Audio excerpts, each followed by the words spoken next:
Hop là! Alors, nouvelle question de monsieur Padawan qui nous demande: Julien, je cherche à m'acheter un premier ensemble pour pêcher au leurre et j'aimerais avoir vos conseils pour choisir mon premier ensemble de leurre. Eh bien, très bien, monsieur Padawan, je vais vous expliquer les quelques règles pour bien choisir son premier ensemble de leurre. C'est parti! Oh, stop! Wait a minute. Donc, pour choisir son premier ensemble de leurre, on va avoir trois éléments principaux à choisir. Tout d'abord, la canne. Ensuite, on parlera du moulinet. Et puis, on parlera éventuellement un peu de la tresse et des bas de ligne, voilà, qui seront éventuellement optionnels.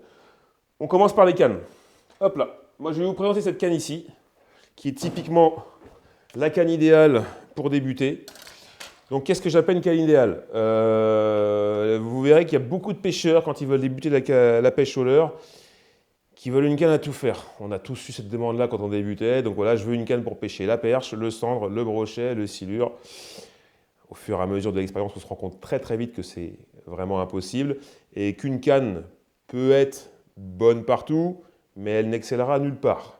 Et généralement, quand on veut se spécialiser dans une technique ou un prédateur, il est bon d'avoir plusieurs cannes, plusieurs ensembles. Néanmoins, il est quand même possible d'avoir une canne plutôt polyvalente, puisque c'est le terme qu'on utilisera, une canne polyvalente pour débuter, découvrir divers pratiques. Et puis après, selon ses goûts, selon ses résultats, ben on ira spécialiser dans une technique ou une autre. Pour débuter, typiquement, moi, la canne que je recommande, ça va être une canne spinning. Voilà, donc spinning, c'est très facile à prendre en main. Le casting, ça viendra plutôt après. Et puis, ça a des particularités, d'autres avantages. Je dirais que le spinning est quand même plus polyvalent, plus facile à prendre en main au départ. Donc une canne spinning, trois choses importantes, la puissance, l'action et la longueur. Concernant la longueur, un débutant va vouloir pêcher partout avec le même ensemble, c'est-à-dire pêcher du bord, pêcher en bateau, pêcher même en flot de tube ou en kayak. Donc la longueur, je dirais qu'il est la plus polyvalente, ça va être une longueur de 2 mètres à 2 mètres 10. Donc là, c'est typiquement ce qu'on a, une canne de 2 mètres 10. Voilà. Pas trop longue pour pêcher en flot de tube ou en kayak. Et malgré tout, pas trop courte pour être assez à l'aise et pêcher du bord. Donc voilà, 2 mètres à 2 mètres 10, c'est typiquement la bonne longueur pour une canne à tout faire, pour la canne du débutant. Concernant la puissance, voilà, donc on veut pêcher, là, vous l'avez compris, on en a parlé tout à l'heure, on veut pêcher des perches, des sandres, des brochets. Le silure, honnêtement, il faut quand même le mettre à part. C'est un poisson qui nécessite un matériel adéquat, adapté. Même si vous pourrez maîtriser les plus petits sujets avec un ensemble standard, la recherche du silure nécessite un matériel adapté, donc on va le sortir de cette catégorie. Voilà, pour pêcher ces trois prédateurs d'eau douce, que sont la perche, le sandre et le brochet, la puissance qui me semble la plus polyvalente pour débuter, ça va être une puissance de 10-30 grammes, 10-35 grammes, 7-28, voilà. Il faut que ça oscille entre ces 10 et 30 grammes de puissance, ce qui permettra d'envoyer des petits leurres pour pêcher la perche et des leurres jusqu'à 30-35 grammes pour pêcher plutôt le brochet. L'action, elle a également une importance. L'action de votre canne, donc c'est la façon dont elle va courber au lancer et durant les combats. Donc l'action d'une canne peut être très souple. Une action de canne souple va vous permettre de lancer avec efficacité et va courber et va amortir les vibrations des leurres qui tractent, comme les spinners, les cranks, tous les leurres qu'on va ramener en linéaire, la cuillère. Voilà, donc l'action souple d'une canne va en faire une bonne lanceuse et une canne agréable pour tout ce qui est récupération en linéaire de leurres attractées. Une canne beaucoup plus raide va en revanche être plus adaptée pour des pêches d'animation, donc avec des leurres dures de type topwater, jerkbait, donc des leurres que l'on anime sèchement avec des actions, ou des pêches au leurre souples. Donc on va également procéder à des animations et on va chercher à récupérer le mou dans la bannière assez rapidement. Voilà, donc pour avoir une action précise sur votre leurre, il est bien d'avoir une action assez raide. Là, encore une fois, on débute, on veut essayer un peu de tout, on veut découvrir toutes les méthodes, donc il faut une action intermédiaire, donc ni trop souple, ni trop raide. Donc c'est ce qu'on appelle une action fast, regular fast. Voilà, donc c'est une action qui va travailler, je dirais, sur la première moitié de la canne, voilà, sur une pression modérée, vous voyez, sur la première moitié de la canne. C'est typiquement l'action qui va être adaptée pour une canne de débutant. Voilà. Longueur de talon, la longueur de l'avant-bras est tout à fait suffisante. Elle apportera du confort pour des pêches assises en flot de tube ou en kayak. Elle offrira un bras de levier confortable pour pêcher du bord. Voilà, donc typiquement la canne que je recommande pour le débutant. 10-35 grammes, 2,10 m, action fast régular, talon de la longueur de l'avant-bras et en modèle spinning. Voilà pour la canne. Sur cette canne, il va falloir adapter un moulinet. Alors en moulinet, il faut que ce soit en cohérence un peu avec la canne et puis les poissons qu'on va rechercher. Donc encore une fois, là, on sait qu'on va vouloir cibler de la perche au brochet, qui sont quand même deux poissons complètement différents. Un moulinet généralement de taille 2500 à 3000 va équiper parfaitement la canne et vous obtiendrez un ensemble plutôt cohérent. Donc voilà, j'ai ça ici qui est très bien, un modèle Régal là, en taille 3000. C'est ni plus ni moins la même chose qu'un 2500 avec une bobine plus creuse. Donc l'avantage d'un 3000, c'est qu'on aura une bobine avec un petit peu plus de contenance. Ça peut être intéressant pour un pêcheur du bord notamment, qui pratique des pêches un peu plus à distance. Voilà, donc hop. Donc les choses importantes pour choisir son moulinet.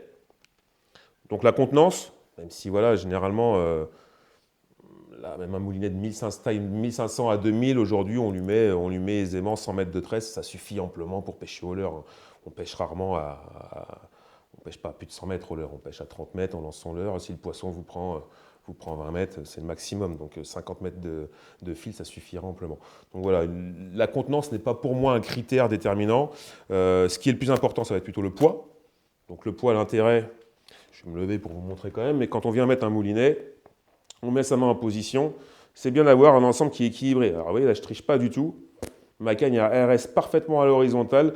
J'ai typiquement un poids adapté à la canne. Si mon moulinet avait été trop léger, ma canne aurait eu tendance à piquer du nez, pointe vers l'avant. C'est-à-dire qu'en gros, la pointe est plus lourde que le talon. Et c'est vous, pêcheurs, qui allez condenser avec le poignet. Ce qui fait qu'au bout de la journée, enfin à la fin de journée, on fatigue un peu. Donc c'est pas très confort. A l'inverse, un moulinet trop lourd, c'est aussi assez fatigant. Donc voilà, l'idée, c'est une fois qu'on a mis son moulinet et qu'on positionne la main en action de pêche, on se retrouve avec un ensemble à l'horizontale. Voilà, donc le poids est correct. Autre chose importante, hop là, je vais éviter de tout casser, hein. On n'est pas dans un entrepôt, on est chez moi, les amis. Autre chose importante, la récupération. Donc là, encore une fois, ça dépend des techniques que l'on pratique. Tous les leurres attractés, type crankbait, spinnerbait, cuillère, il est plus confortable d'avoir une récupération faible, récupération entre 60 et 70, pour amortir un petit peu la vibration aussi des leurres qui tractent. Donc c'est encore pour des raisons de confort, une récupération faible sera plus confortable à utiliser qu'une récupération haute.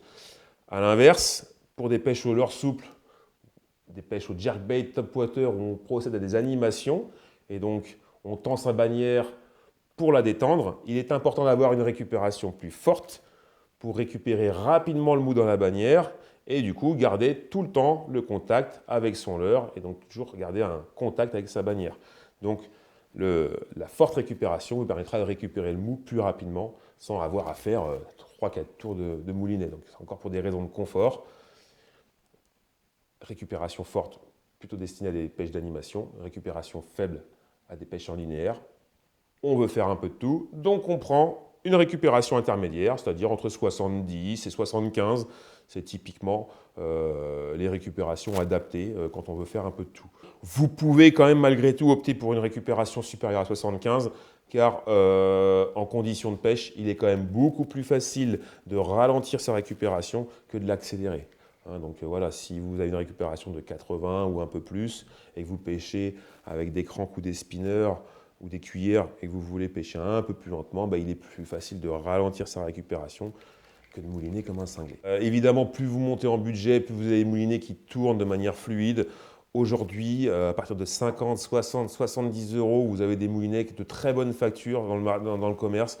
Ça suffit amplement pour débuter. On va parler un petit peu de la tresse, malgré tout, ça a une importance, puisque forcément, quand on adapte un moulinet à sa canne, il est important d'adapter les filaments également à l'ensemble qu'on a choisi. Donc une canne de 10-30 grammes avec un moulinet en taille 2500-3000 pour pêcher un peu de tout, on va prendre une tresse de taille moyenne également, c'est-à-dire une tresse qui va être située dans les diamètres entre 12 et 18 centièmes. Voilà, c'est typiquement jusqu'à 20 maximum. Prendre en dessous, forcément, c'est risquer la casse au ferrage ou des combats sur des gros poissons. Prendre au-delà, c'est risquer la casse, mais de la canne face à des gros poissons. Donc aucun intérêt, ça ne sert à rien de monter en taille de tresse en se disant je vais prendre des plus gros poissons. Il faut adapter le tout. Sinon, vous aurez forcément une casse, soit sur le filament, soit sur la canne. Voilà, donc ça n'a aucun intérêt de grossir la taille du fil, il faut l'adapter au reste du matériel. Donc pour un ensemble 10-35, moulinet 2500 pour débuter, une tresse de 12 à 18 centièmes convient tout à fait. Voilà. Après, pour les caractéristiques de la tresse, encore une fois, il existe des 4 brins, des 8 brins, des 12 brins. La 4 brins fera le taf, honnêtement, pour débuter. Elle fera un petit peu de bruit dans vos anneaux, elle sera un petit peu plus bruyante et un petit peu moins souple qu'une tresse 8 brins. Donc c'est vrai que je recommande plutôt une tresse 8 brins pour débuter. On en trouve à des tarifs tout à fait abordables également. Mais la tresse 4 brins peut tout à fait faire l'affaire. Voilà pour le premier ensemble, si je devais choisir un ensemble type pour un petit peu toutes les pêches à pratiquer dans l'Hexagone. Maintenant, il faut être très sincère, que l'on soit jeune, que l'on débute dans la pêche au leurre, il est quand même plus fréquent de toucher des perches et des chevennes que des quantités de brochets. Il faut quand même se l'avouer.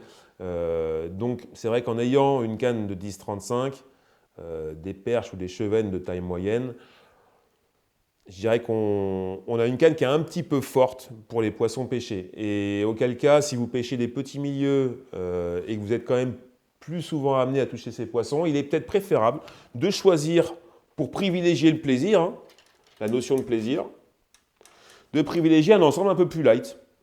Voilà, c'est franchement pas ridicule, ça peut être plus adapté à un plus jeune public, et puis quand même beaucoup plus de plaisir ressenti avec des poissons de taille moyenne.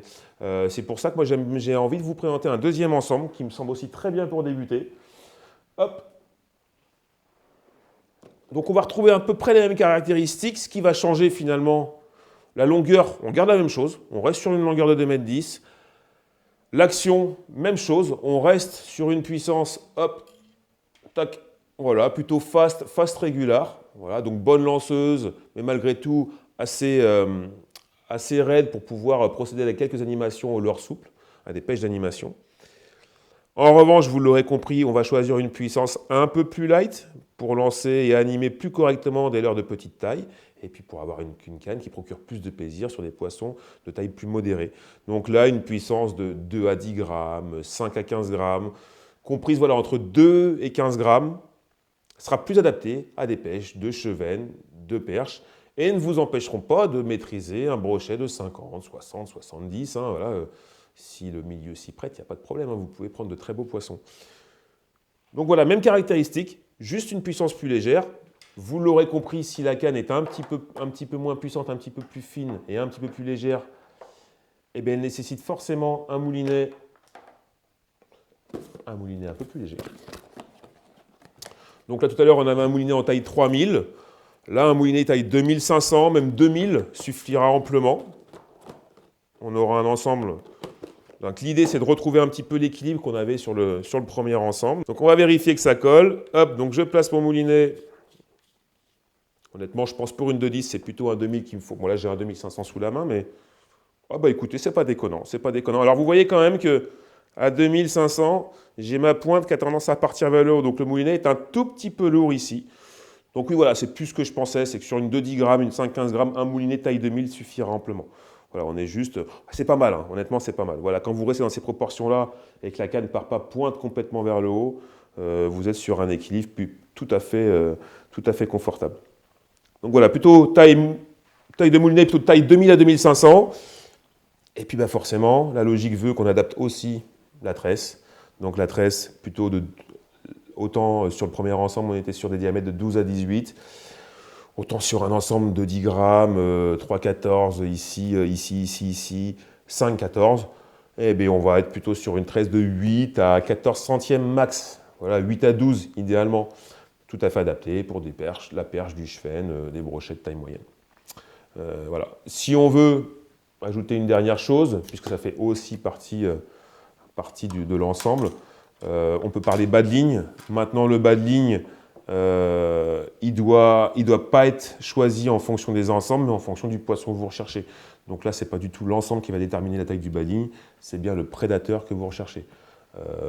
Sur la perche, on sera plus sur des diamètres de 18 à 25, pour le cendre de 25 à 35, et pour le brochet, on sera au-delà de 50, quoi, au-delà de 50.